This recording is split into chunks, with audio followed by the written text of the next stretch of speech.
Make sure you follow me on social media to get updates and ask me questions. Enjoy the video. We always have to do some refactoring in our code, so this time we will do exactly that. I will start with the activation controller. We already know about the problem here. The complete function requires the user that we pass to implement the user interface. If you right-click and go to the definition, you can see it here. You see that it requires a user to implement the user interface and also the activation code. Now, the problem with this is that this user and this one, they are pretty much the same. The only difference is that this user is a user model and this one is an eloquent user. So to prove this, I will create a new user. I will go to my browser and register a new one. So of course, like always, we will use a temporary email. So I will delete the old one and get this new one. And fill the information. Albania, the password will be secret, like always.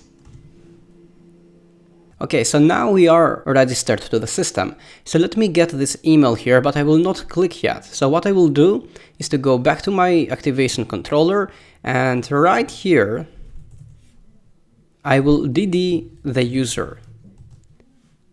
Make sure you have this DD before the activation occurs, which is in this line. So now if I save this of course, and I go back to the browser and click here and activate account, you see that it stops at the DD and it outputs the user.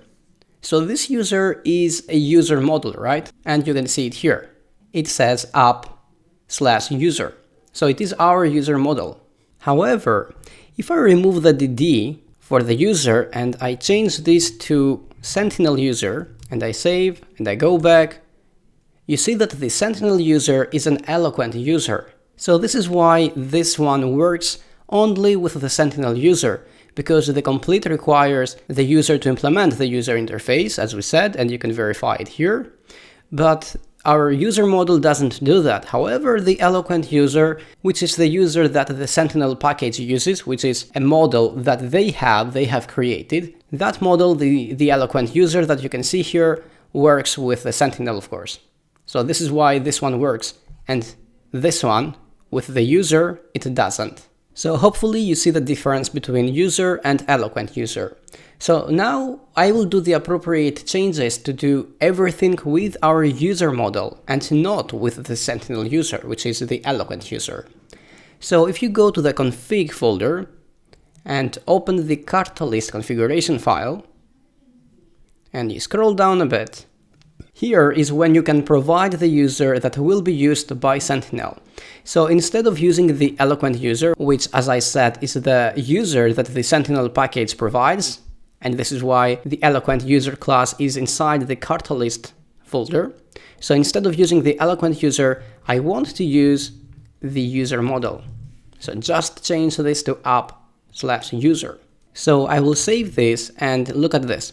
We are still outputting the Sentinel user, right? Which is the eloquent user. However, now with this change, if we go back, instead of eloquent user, now this is a user model. So we are very close to what we want to do.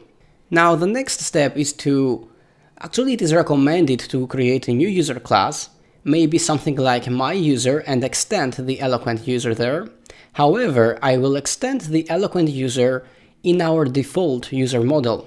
So just open the user.php class and you have to extend the eloquent user, which as I said, it is actually recommended to create a new user class. But anyway, I will do it here. The only problem at this point is that this user class extends the authenticatable. However, this doesn't really matter in our case because we authenticate using Sentinel. So simply change this to eloquent user.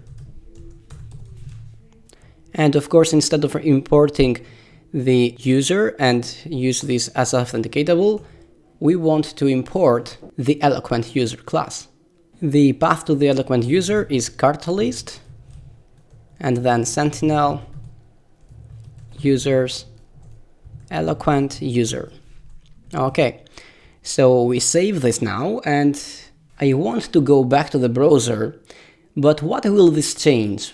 So I want to see the difference. So let's open a new tab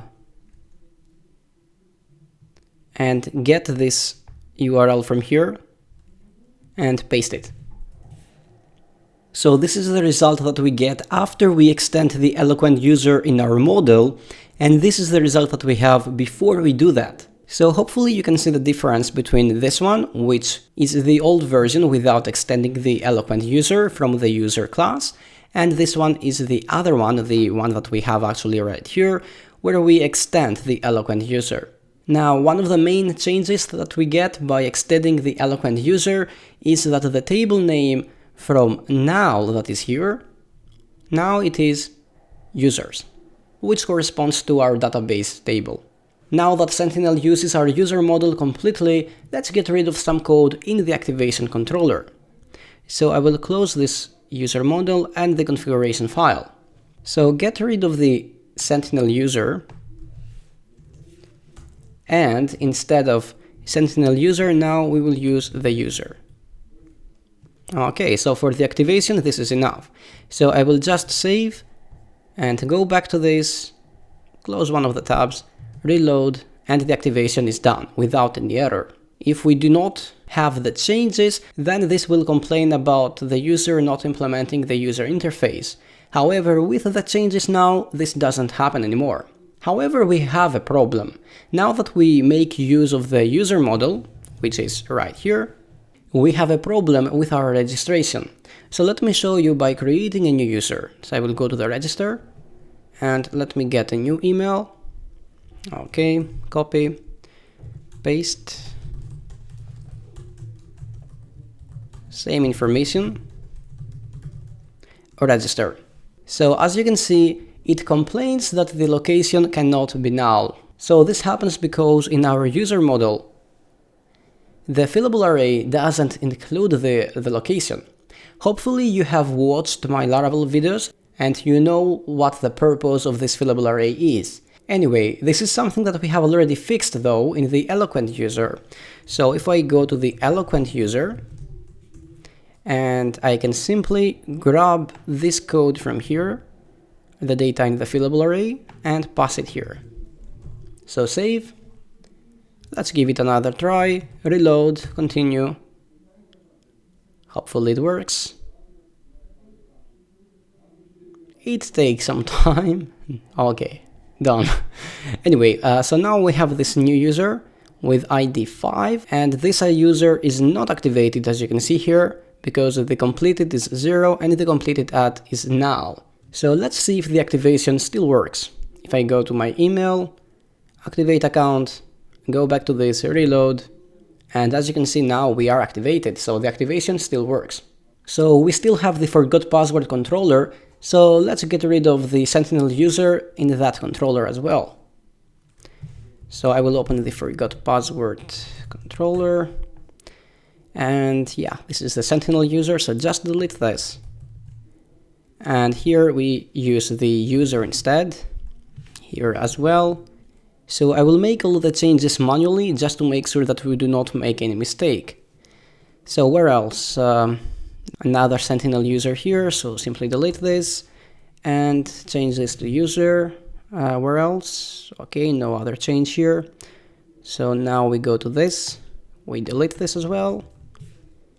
Sentinel user here, change that to user, user as well. And I think we are okay. Yeah, so let me save this. With all those small changes, let's make sure that our reset password still works. So first I will log in. So this is the new user. Let me get the email, which is this one. Okay, the password is secret. Can we log in? And we can. So let me log out and let me reset the password. So this is the email, send code, and the send code works. So if I go back to this, refresh, we should have the reset code. So click here and click there.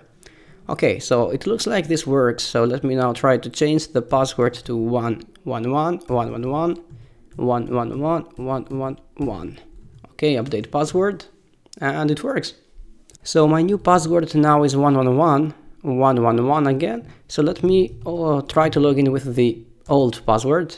I cannot do that. Perfect. So now with the new password,